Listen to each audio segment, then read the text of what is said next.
En el siguiente video vamos a abordar el tema de flujo de campo eléctrico. Pero antes de eso, recordemos que hemos venido trabajando la siguiente pregunta. Hemos abarcado una distribución de carga y a partir de esa distribución de carga que ya conocemos, pues hemos calculado el campo eléctrico que produce esa distribución de carga en el punto P. Hasta el momento la hemos abordado para tipos de problemas en los cuales tenemos partículas discretas, es decir, ya conocemos la carga y sus ubicaciones y calculamos su campo eléctrico en un punto.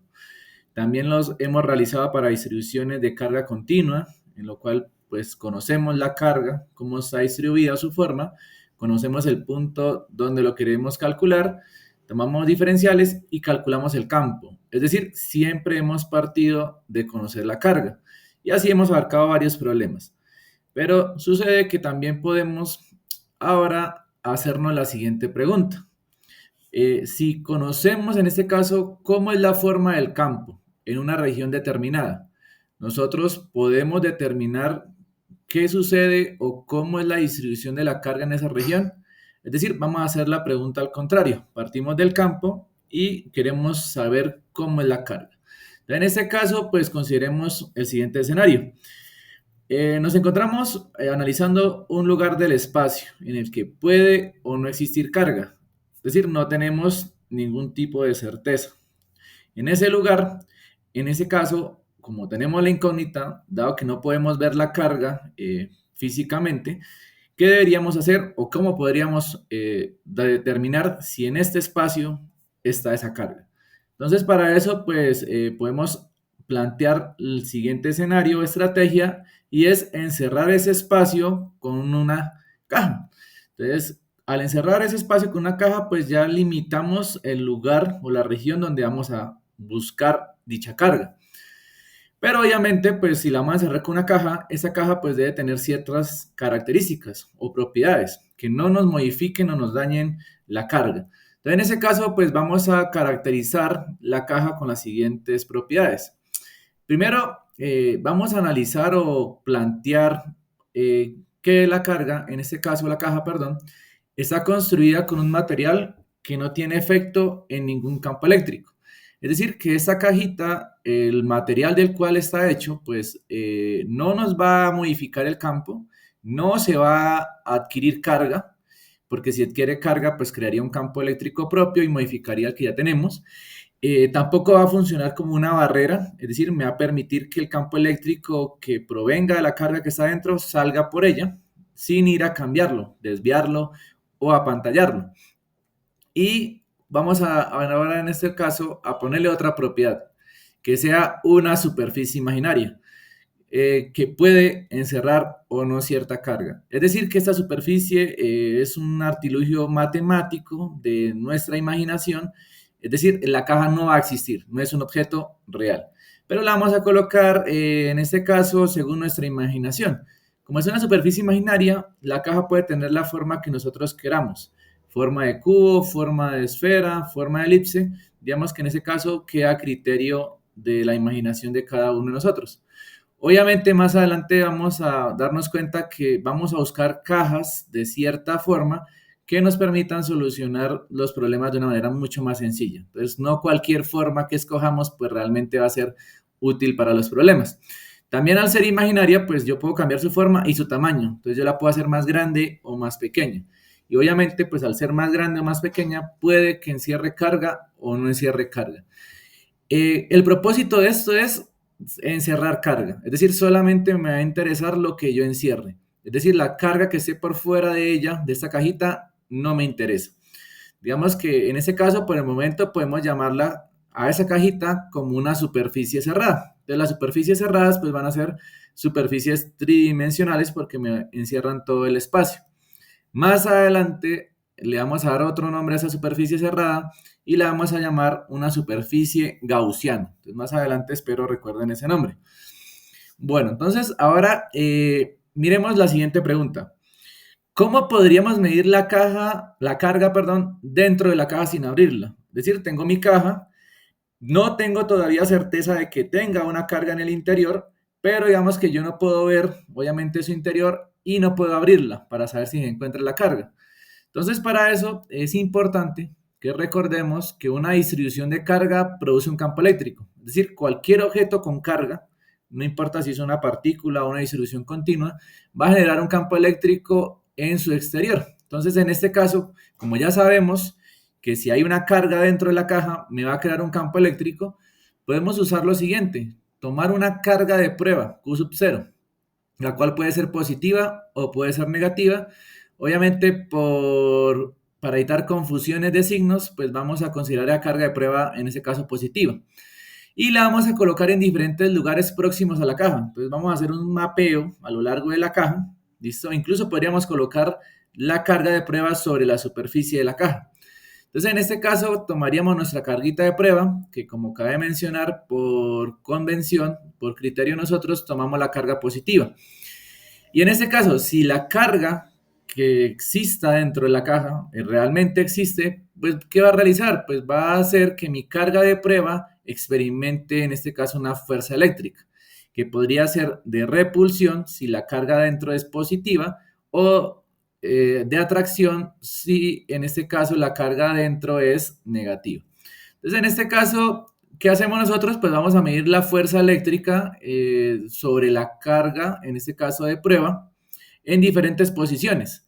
Y lo que hacemos es realizar un mapa tridimensional, es decir, analizar todo el espacio alrededor. Obviamente recordemos que el campo eléctrico va a ser igual a la fuerza sobre la carga de prueba. En este caso, según qué tanto sea tan intenso la fuerza, podremos decir que su magnitud es mayor, y como se mueva la carga en su dirección, pues podremos determinar la dirección, el signo de la carga. Entonces, en ese caso, haciendo un pequeño ejemplo, si yo coloco mi carga, obtengo que mi campo eléctrico se desplaza en este lugar, y colocándola en otras posiciones, pues yo voy a ir detectando cómo se va creando o cómo obtenemos los diferentes vectores de campo. Y en este caso, como todos los vectores de campo apuntan hacia afuera, como si salieran de la caja, es decir, divergen de la caja, podemos afirmar que existe un solo tipo de carga, que en este caso sería una carga positiva. Entonces, en nuestra caja estamos encerrando, en este ejemplo, una carga positiva. Ya sí vemos que en algunas regiones hay líneas que entran. Recuerden que las líneas de campo eléctrico entran cuando la carga es negativa. Entonces podríamos decir que se encuentran dos cargas, caso que no es nuestro ejemplo. Entonces, con eso podemos concluir lo siguiente: que para determinar el contenido de la caja, es decir, si hay carga o no hay carga, solo se necesita medir el campo eléctrico en la superficie de la caja. Entonces, yo conozco cómo es el campo en la superficie de esta cajita, puedo saber qué tengo en su interior sin necesidad de abrirla. Bueno, entonces en ese caso, si continuamos, ya podemos afirmar las siguientes cosas con respecto al flujo. Si tenemos en el interior de una caja o una superficie cerrada una carga, en este caso positiva, podemos afirmar que el flujo de campo eléctrico va a ser hacia afuera. Es decir, todos los vectores de campo van a salir de la superficie cerrada. Recuerden que la caja viene siendo la superficie cerrada. En este caso, si nosotros observamos que dentro de que la superficie cerrada, la cantidad de líneas de campo eléctrico aumentó y aumentaron en magnitud, son más intensas, podemos afirmar que la carga dentro es mucho mayor. Igual, como ambas son positivas, el flujo va a ser hacia afuera.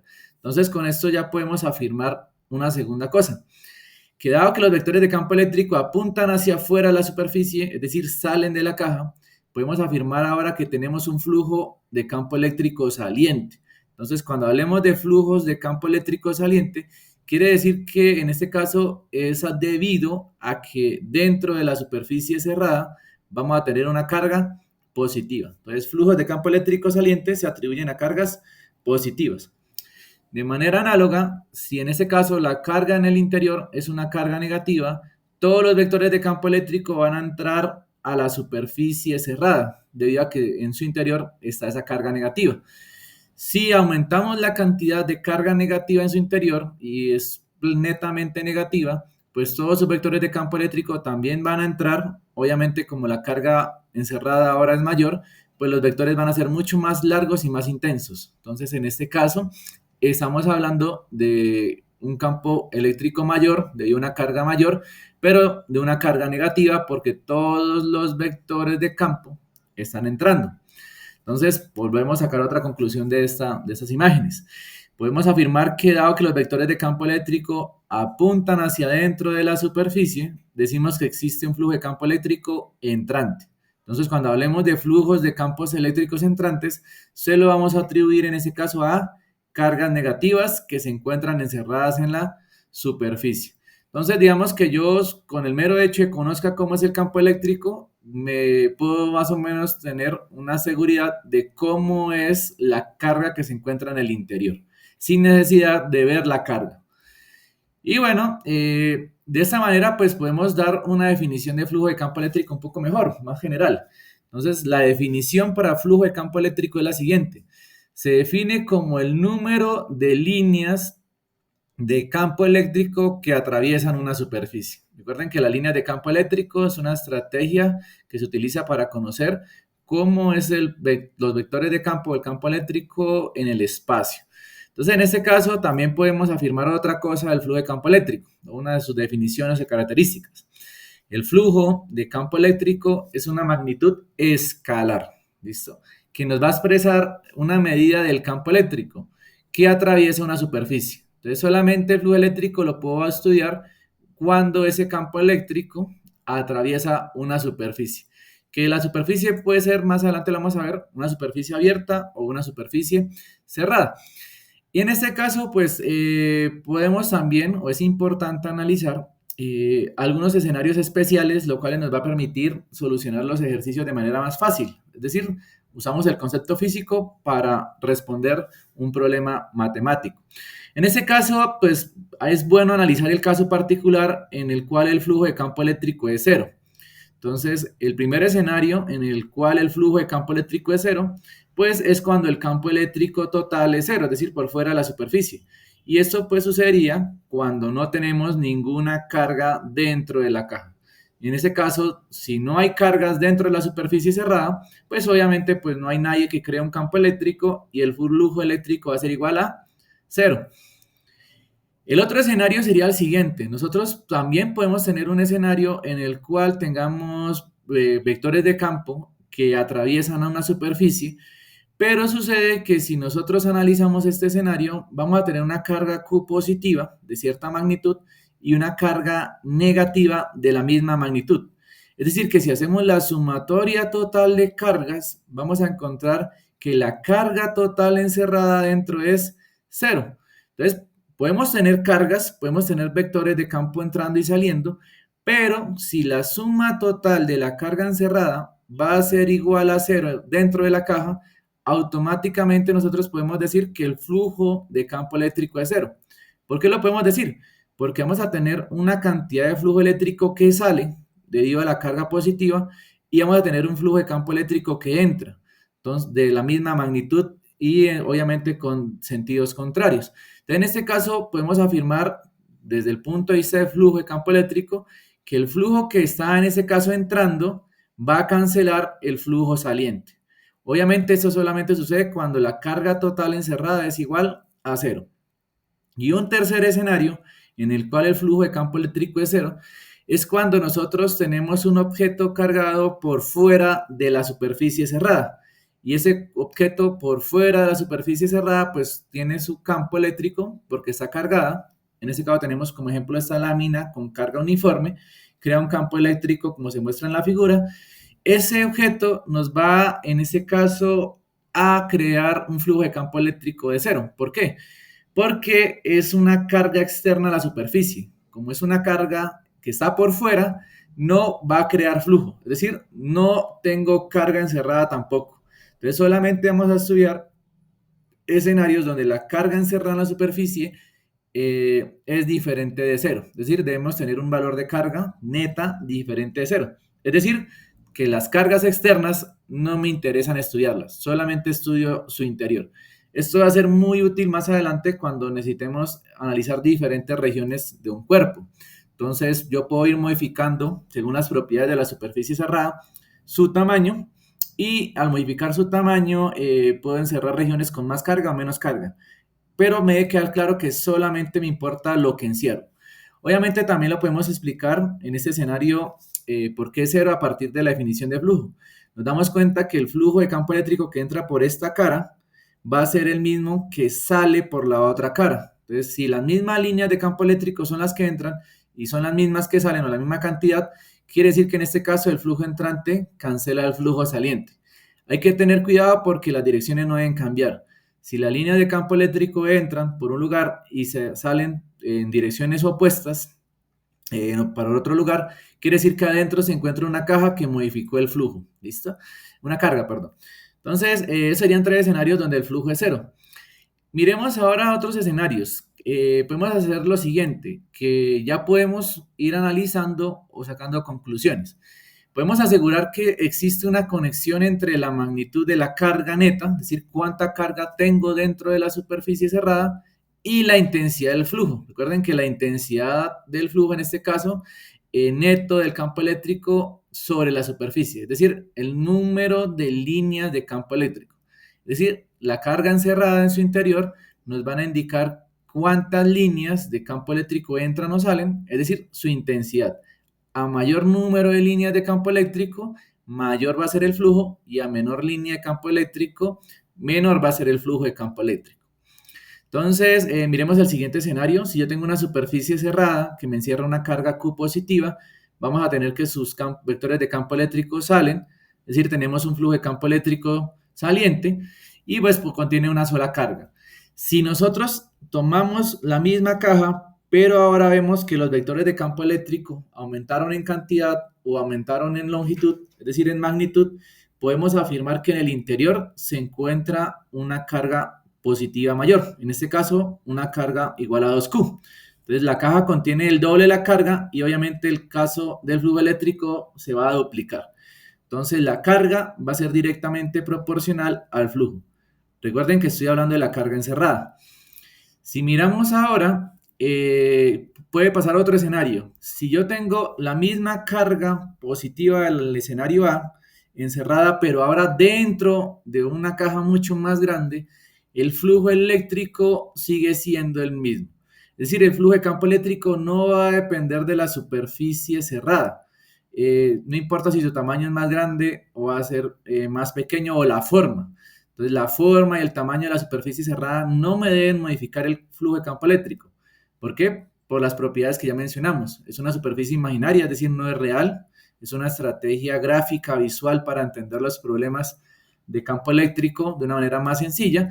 Y en este caso, cuando hagamos los cálculos, pues el flujo no va a cambiar dependiendo del tamaño.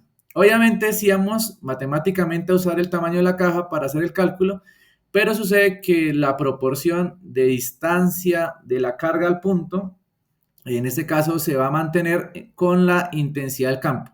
Si miramos, o para aclarar mejor, en esta caja los vectores de campo eléctrico son más intensos, son más largos, porque la caja es más pequeña. Pero en este caso la caja es más grande y los vectores de campo eléctrico son más pequeños. Digamos que el tamaño se compensa con el vector de campo eléctrico que mido, y digamos de esa manera pues el flujo se mantiene de manera igual. Bueno, en este caso pues volvemos a aclarar, el flujo eléctrico neto, el total, a través de la superficie cerrada, es decir, de la caja, es directamente proporcional a la magnitud de la carga neta encerrada en la caja. Entonces, digamos que con esto vamos a concluir que a mí lo que me va a interesar es qué tan grande es la carga que encierro. Entonces, la carga encerrada es mi trabajo, es el papel más fundamental en el concepto de flujo. Y bueno, de esta manera, pues digamos que podemos sacar las siguientes conclusiones. El flujo de campo eléctrico, en este caso, cumple lo siguiente. Si la carga encerrada dentro de la superficie cerrada es positiva, tenemos que el flujo neto, es decir, el total de campo eléctrico, es hacia afuera de la superficie. Entonces, cargas positivas, flujo de campo eléctrico saliente. Si la carga encerrada ahora dentro de la superficie es negativa, el flujo total o el flujo neto de campo eléctrico es hacia adentro de la superficie. Como tercera conclusión, podemos afirmar que las cargas afuera de la superficie no provocan un flujo eléctrico neto a través de la superficie. Es decir, solamente me interesan las cargas que se encuentren dentro de la superficie cerrada. Y siguiente, el flujo eléctrico neto es directamente proporcional a la cantidad neta de carga contenida dentro de la superficie. y es independiente del tamaño de la superficie cerrada. Es decir, el tamaño y la forma de la superficie cerrada no me va a modificar el flujo eléctrico. El que me va a modificar el flujo eléctrico neto es la carga que se encuentre dentro de la superficie cerrada. Bueno, eso sería como desde el punto de vista un poquito más teórico, conceptual, haciendo la analogía de las superficies cerradas. Entonces, vamos a estudiarlo ahora de un poco más matemático. Entonces, para eso lo he partido en dos partes el concepto de flujo. Vamos a analizar un primer caso, un primer escenario, en el cual vamos a trabajar sobre flujos de campos eléctricos con campos eléctricos uniformes. Es decir, vamos a considerar que el campo eléctrico uniforme que estoy estudiando es, perdón la redundancia, uniforme. Recuerden que hay campos eléctricos uniformes y no uniformes. En este caso, ¿cómo vamos a hacer el cálculo? Entonces, la formulita que me permite calcular el flujo va a ser la siguiente. Va a ser igual al producto del vector de campo eléctrico punto vector de área. Ya ahorita menciono mejor estas variables. Como es una definición de producto punto, nosotros podemos usar esta formulita o la definición de producto punto, la cual nos permite hacer esta operación de producto punto de la siguiente manera. Como la magnitud del primer vector, que vendría siendo el vector de campo, por la magnitud del segundo vector, que vendría siendo el vector de área, por el coseno del ángulo phi. Recuerden que ese ángulo phi es el ángulo entre el vector de campo y el vector de área, es decir, entre el primer vector y el segundo vector. Digamos que para aclarar las variables, vamos a denotar el flujo de campo eléctrico con la siguiente notación, es decir, phi mayúscula, le vamos a colocar el subíndice E para indicar que estamos hablando de campo eléctrico, y esta vendría siendo la notación para flujo de campo eléctrico o flujo eléctrico. Ya sabemos que la notación de E mayúscula nos define en este caso el campo eléctrico, pero hay que aclarar que este campo eléctrico debe ser siempre uniforme cuando utilicemos esta fórmula.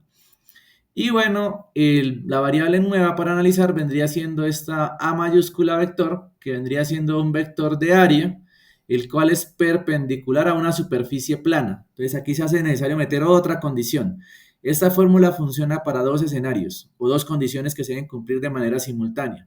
Primera, que el campo eléctrico sea superficie, campo eléctrico sea uniforme, perdón, campo eléctrico uniforme. Y la segunda, que el área sea el área de una superficie plana. Es decir, que tenemos una superficie que tiene curvatura, esta expresión ya no funcionaría. Y bueno, si usamos la definición del producto punto a partir del coseno, en este caso phi va a ser el ángulo entre el vector de campo y el vector de área. Recuerden que el ángulo entre dos vectores es un ángulo que toma valores entre 0 y 180 grados. Entonces siempre phi debe ser un ángulo entre 0 y 180 grados. Y bueno, tenemos el siguiente escenario. Entonces yo voy a tener un campo eléctrico uniforme que está representado por estas líneas de color rosado. Recuerden que los vectores, un campo eléctrico uniforme es aquel cuyas líneas de campo son todas paralelas entre sí, es decir, tienen la misma dirección, tienen también la misma magnitud y tendrían el mismo sentido, es decir, todos los vectores apuntan hacia el mismo lugar, que gráficamente se representan con vectores rectos, los cuales están separados uno del otro a la misma distancia. Entonces, de esa manera tenemos un campo eléctrico uniforme. Vamos a colocar una superficie y sobre esa superficie los vectores de campo eléctrico la deben atravesar. Entonces, cuando las líneas de campo eléctrico atraviesan una superficie, estaríamos hablando de la definición de flujo. Recuerden que flujo de campo eléctrico se define como el número de líneas de campo eléctrico que atraviesan la superficie. Es decir, que si ninguna línea de campo eléctrico atraviesa la superficie, el flujo eléctrico es cero. La nueva variable a analizar vendría siendo el vector de área perpendicular, es decir, que nos vamos a ubicar sobre la superficie y vamos a medir un ángulo de 90 grados y hacia donde termine esa abertura de 90 grados, graficaríamos nuestro vector de área. Miren que lo que tenemos acá, este vector de área es perpendicular a la superficie. Entonces yo podría en este caso agarrar ese vector de área y ponerlo en cualquier lugar y siempre y cuando sea perpendicular a la superficie. Como la superficie es plana, su curvatura no va a cambiar, se mantiene estable. Quiere decir que con un solo vector de área es más que suficiente para describir la forma o la dirección de la superficie. En este caso, pues yo puedo colocar el vector de área donde yo considere pertinente. Yo les recomendaría que coloquen siempre, como lo acabé de hacer, el vector de área sobre un vector de campo y de esa manera, pues yo puedo determinar cómo es el ángulo entre el vector de campo y el vector de área, como sucede en esta imagen. Nos damos cuenta que el vector de campo y el vector de área tienen la misma dirección y sentido, por ende su ángulo es igual a 0 grados. Hablemos de las unidades de flujo de campo eléctrico. Las unidades de flujo de campo eléctrico en el sistema internacional son las siguientes. Las unidades de campo son Newton sobre Coulomb y las de área vendrían siendo metros cuadrados. Tengamos cuidado porque eso es un vector de área y la dirección de ese vector de área es perpendicular a la superficie. No es lo mismo que el área. El área es una cantidad escalar. Bueno, miremos un par de casitos, en este caso, de este escenario, cuando tenemos campos eléctricos uniformes y superficies planas. Entonces, en este caso, el primer escenario que ya lo analizamos fue en el cual la superficie está dentro del campo eléctrico. Digamos, creo mi campo eléctrico e introduzco la superficie, pero en este caso me voy a dar cuenta que el campo eléctrico y el vector de área son paralelos. Es decir, que el ángulo entre el vector de campo y el vector de área es igual a 0 grados.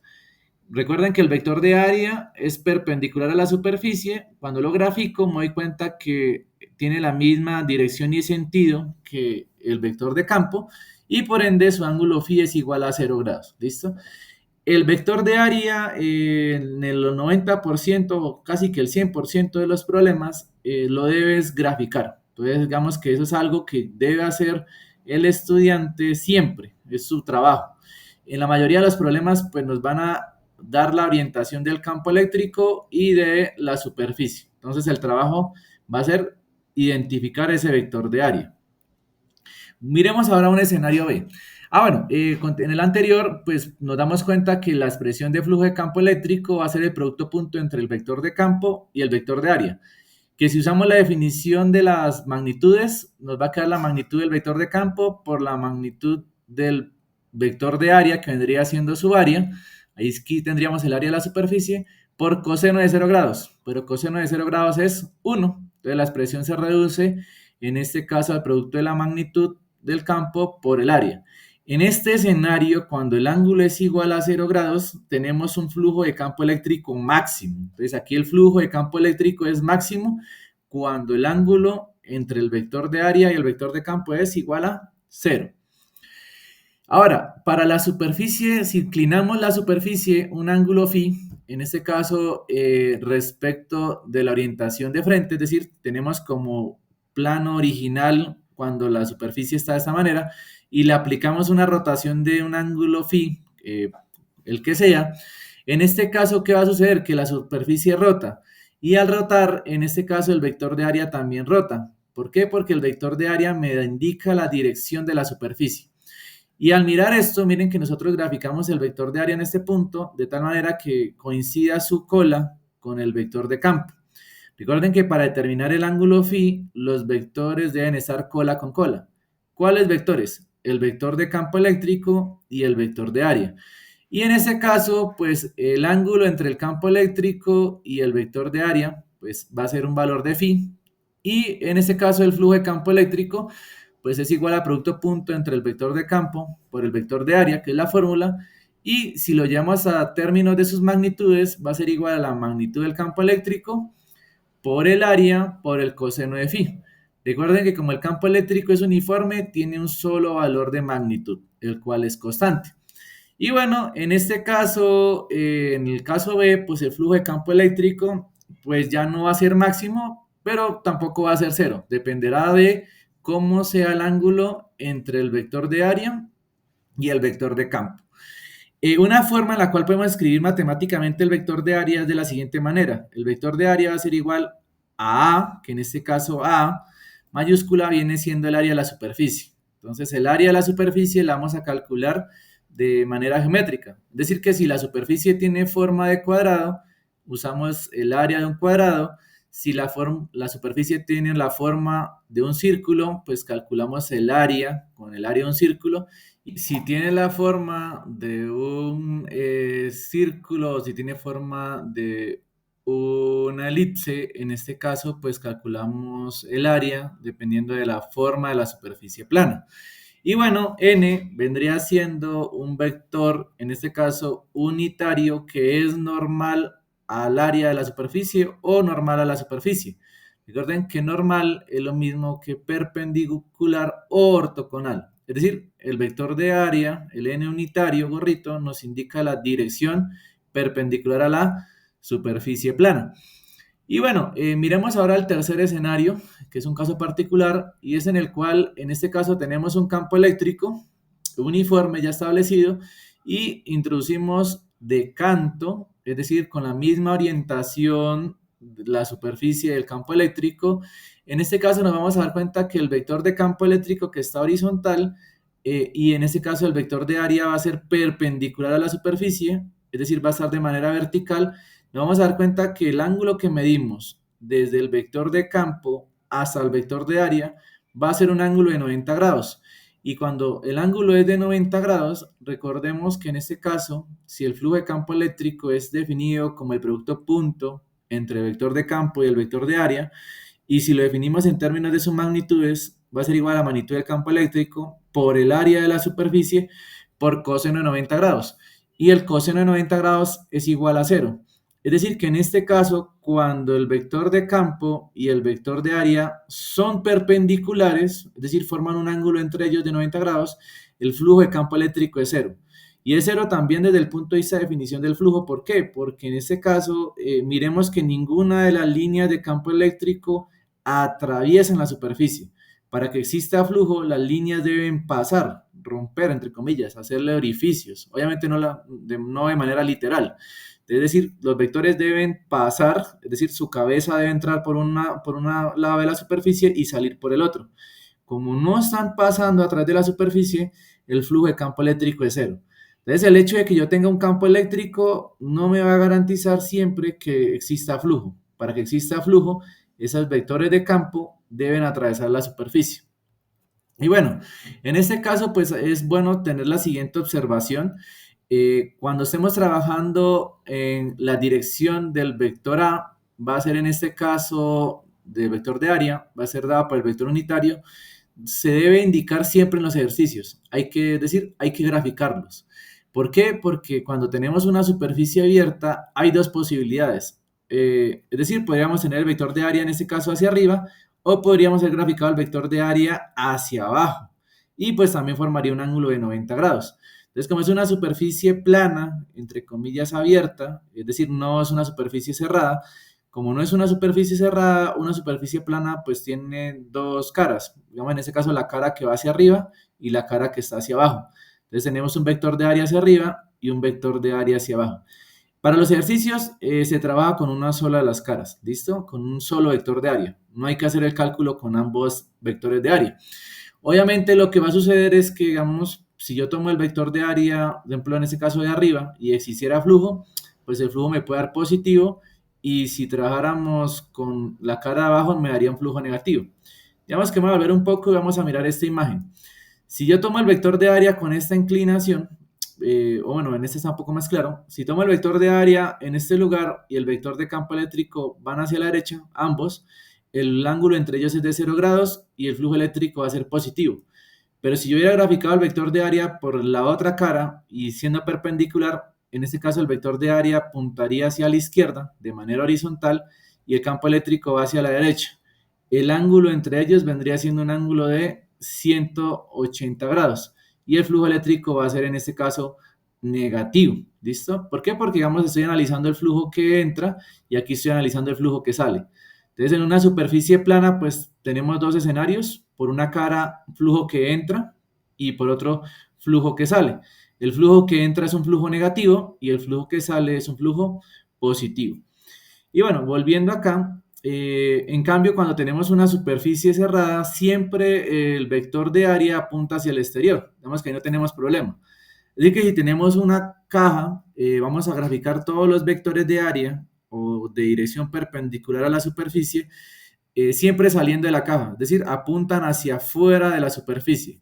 Digamos que en este problema, que es un problema tridimensional, más adelante lo abordaremos en clase, se calcula ¿de qué manera? Por caras, de manera individual.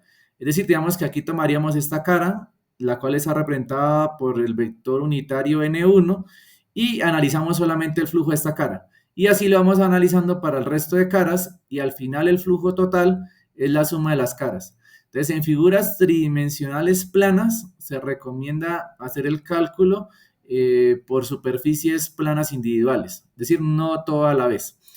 Y bueno, continuando, el último escenario de flujo eléctrico que analizaremos, que es un poquito más complejo, es cuando el campo eléctrico en este caso no es uniforme. Entonces, si el campo eléctrico no es uniforme, vamos a calcular el flujo eléctrico de otra manera. Entonces, en este caso es importante tener claro lo siguiente. Si el campo eléctrico no es uniforme, es decir, su magnitud, dirección y sentido están cambiando en el espacio, es decir, varía de un punto a otro sobre el área A, en este caso tenemos esa condición. También tenemos otra condición y sucede que si el área A es parte de una superficie curva, es decir, que si, perdón, que si el área no es plana, la fórmula que vamos a utilizar para calcular el flujo eléctrico va a ser la que vamos a ver a continuación. En este caso, ¿por qué sucede esto? Va a cambiar la notación o la fórmula matemática. Va a pasar por lo siguiente. Como la superficie va a ser curva, va a suceder que los vectores diferenciales de área, que son perpendiculares a la superficie, van a estar cambiando. Digamos que en este punto apunta hacia arriba, pero si tomáramos un diferencial aquí arriba, su dirección cambia. Si tomo un diferencial de área aquí abajo, en ese caso el vector de área también cambiaría. Entonces, en las superficies curvas, en este caso, el vector de área no tiene una sola dirección, sino que tiene muchas. Entonces, en este caso, ya la fórmula anterior no serviría. Lo otro, si yo tengo un campo eléctrico que no es uniforme, este campo eléctrico, miren que radial, cada uno de esos vectores tiene direcciones y sentidos distintos. Podrían tener la misma magnitud, pero con el hecho de que su dirección cambió, ya es un vector de campo eléctrico diferente y ya no vendría siendo uniforme. Entonces, para este tipo de problemas, ¿qué se recomienda realizar? Entonces, lo que se va a hacer es dividir el área en muchos elementos pequeños. Es decir, ya no tomamos el área completa, sino que tomamos un diferencial de área.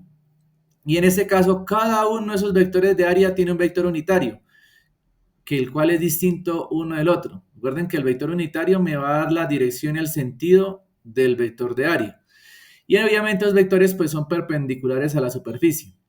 Y en este caso, ya el vector de área ya no lo puedo armar completo, sino que lo armo como un diferencial de área, cuyo tamaño va a ser una porción del área de la superficie en una dirección perpendicular a la superficie, la cual es variable, es decir, no es constante.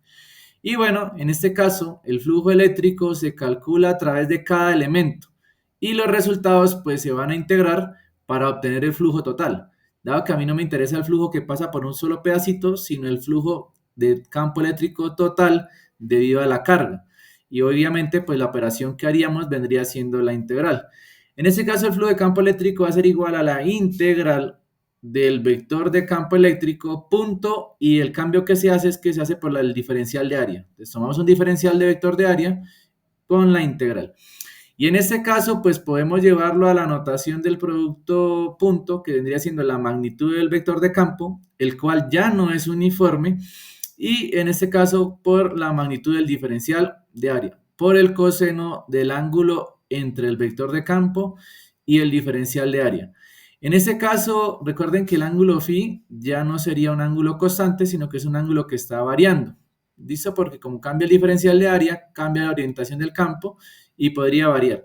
Entonces hay varios escenarios. Digamos que ahí sí tendríamos que analizar ejemplos en particular, porque puede haber un escenario donde el campo eléctrico es uniforme, pero si la superficie es curva, entonces el diferencial de área cambia y el ángulo cambiaría. Entonces aquí el campo eléctrico es constante, se podría sacar de la integral.